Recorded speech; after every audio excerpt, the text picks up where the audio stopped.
बात है, ताली बजाओ।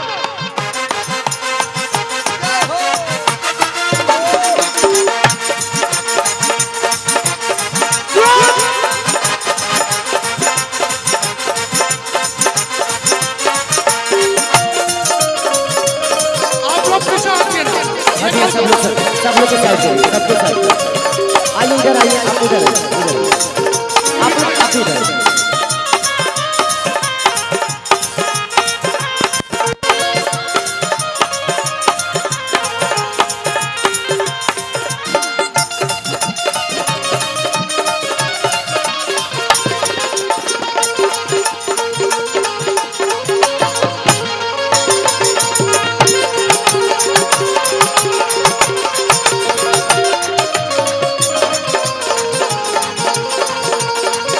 में आवाज बढ़ाओ, सारे इंस्ट्रूमेंट का आवाज मॉनिटर में दो, सारे इंस्ट्रूमेंट का आवाज मॉनिटर में बढ़ाओ,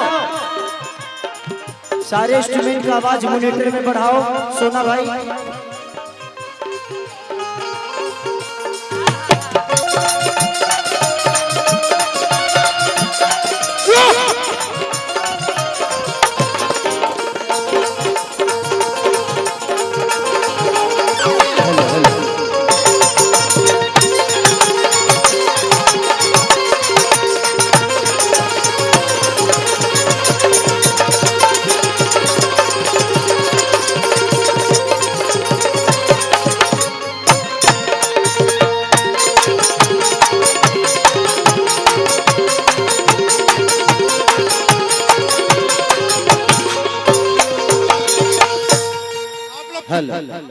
आप लोग साउंड के पास अगर ऐसे धक्का मुक्की करेंगे, कार्यक्रम खेसारी आया है और बंद हो जाएगा।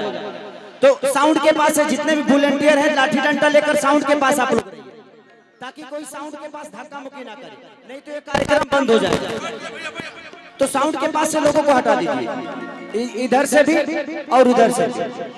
मैं सबसे पहले इस नवादा के धरती को, रजौली के धरती को, जितने भी मेरे लोग हैं सबको पैर छू के प्रणाम कर रहा हूं। इतनी मोहब्बत मैंने जिंदगी में कभी कहीं किसी के लिए नहीं देखा था, जो मोहब्बत आज आप सबने खेसरिया को दे दिया।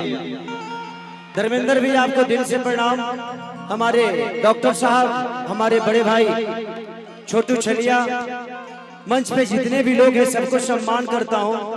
छोटू भैया अपना जिंदगी में हमको ये रहरी रहरी कार्यक्रम करने की है, मैं उतरा हूं वहां और रहरिये मकइये धान खेतत है से आवत नहीं।